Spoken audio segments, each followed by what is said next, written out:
নমস্কার বন্ধুরা, কেমন আছো? আমি অনেক ভালো আছি। তোমরা কেমন আছো কমেন্ট করে অবশ্যই জানিও। আজ আবারও চলে এসেছি নতুন একটা ভিডিও নিয়ে, দেখতে থাকো। তোমাদের অবশ্যই ভালো লাগবে। ভালো লাগলে প্লিজ চ্যানেলটিকে একটু সাবস্ক্রাইব করে দেবেন, লাইক কমেন্ট শেয়ার অবশ্যই করবে। সনক আজ সারাদিন খুব কান্নাকাটি করছিল, বাইরে বাচ্চাগুলোর সাথে খেলছিল। ওদের কাছে এমন একটি লাইট জ্বলা ওয়াচ ছিল যেই কারণে ও খুব কান্নাকাটি করছিল। কিন্তু আমার কাছে বারে বারে চাইছিল, যেই কারণে আমি বাইরে যেতে পারিনি, এই জন্য কিনে আনতে পারিনি। তো সন্ধ্যেবেলা ওর বাবার সাথে গেছিল, কিন্তু দোকানে গিয়েছিল পাইনি। তাই ওর বাবা ওকে বাড়িতে রেখে আবার গেছিলো, বললো কি যে যাই দেখি দোকানে, অন্য দোকানে পাই কিনা। তা গিয়ে খুঁজে নিয়ে এসছে ঘড়িটা। ঘড়িটা পেয়ে তো অনেক খুশি হয়েছে। এর খুশি হওয়াটা দেখে আমার ছোটোবেলার কথা মনে পড়ে যাচ্ছে। আমার বাবাও যদি এরকম আমার চাওয়ার কিছু জিনিস এনে দিত, আমি অনেক খুশি হয়ে যেতাম। আশা করি এটা আমার সাথে নয়, সকলের সাথেই হয়।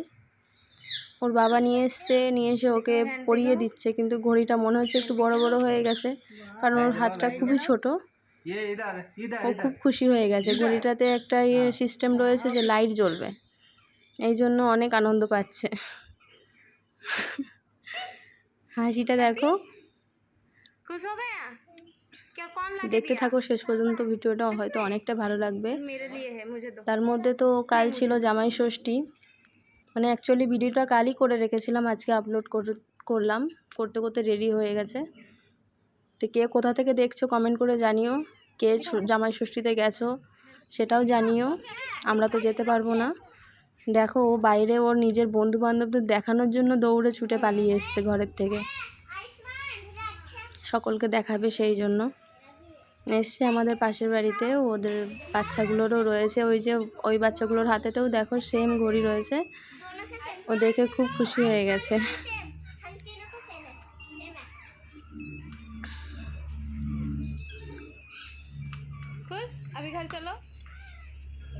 ঘড়িটা পেয়ে তো একেবারে মনের আনন্দে লাফিয়ে লাফিয়ে বেড়াচ্ছে। বলছি বাড়িতে চল, যাবে না, সকলকে দেখাবে কে এনে দিয়েছে, সব কিছু বলবে, তারপরে যাবে ঘরেতে।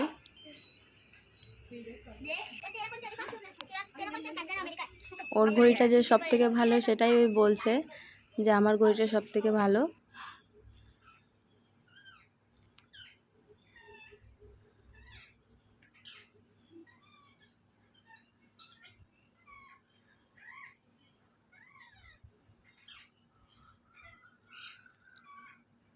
ভগবানকে দেখলে পরেই ও একটু প্রণাম করে নেয়। দেখো চোখের এক্সপ্রেশনটা কেমন করে দিল, খুব দুষ্টু। আবার বেরিয়ে যাচ্ছে ওর বাবাকে দেখাবে। তাই আমি বলেছি যে বাবার কাছে আমাকে বলছে যে মা দেখো লাইট জ্বলছে। তাই আমি বলছি যা পাপাকে দেখিয়ে আয়। তাই পাপার কাছে দেখাতে এসছে। এসে ওর আন্টির কাছে গেছে দেখানোর জন্য, আন্টি দেখো মেরা পাপা ঘড়ি লাকে দিয়া। আন্টি ওর কাছ থেকে চাইছে, কিন্তু ও দেবে না, বলছে না এটা আমার ঘড়ি।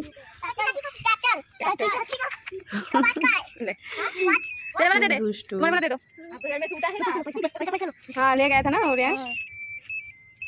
তোমরা ভিডিওটা দেখছো কিন্তু কেউ সাবস্ক্রাইব করছো না, প্লিজ একটু সাবস্ক্রাইব করে দাও। তোমরা যদি একটু সাহায্য করো তাহলে আমি এরকম অনেক ভিডিও বানাতে উৎসাহিত হব। দেখো লাইটটা যে এমন অন্ধকারে জ্বলে খুব সুন্দর দেখাচ্ছে, এটাতেই বেশি দৃষ্টি আকর্ষণ করছে।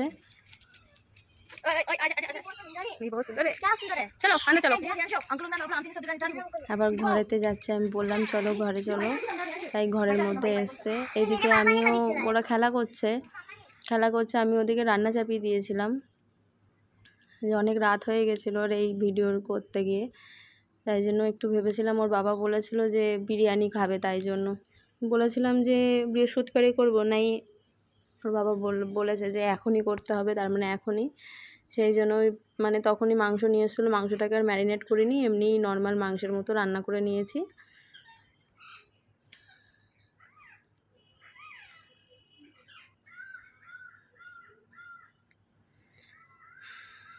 রান্না করতে করতে এদিকে এদেরও সব চলছে। ওই যে আম কুড়ানো হয়েছিল, আম কুড়ানিটা ওর মুখে দেওয়া হয়েছে, যেই কারণে ওর মুখের মানে টক লেগেছে বলে এক্সপ্রেশন দিয়েছে। এদিকে রান্নাও হচ্ছে, ওদিকেও ওদের সাথে একটু মস্তিও করছিলাম। রান্না করে নিয়ে ওর বাবা আমাদের জন্য একটু কোল্ড ড্রিঙ্কস নিয়ে এসেছিলো বিরিয়ানির সাথে খাবো বলে। তা ও সেই বিরিয়ানিটা রেডি হওয়ার আগেই ও কোল্ড ড্রিঙ্কস খাবো করছে। তাই আমি বলছি আয় তোকে খাইয়ে দিই, তখন খাওয়াতে গেছি ও এরকম করছে।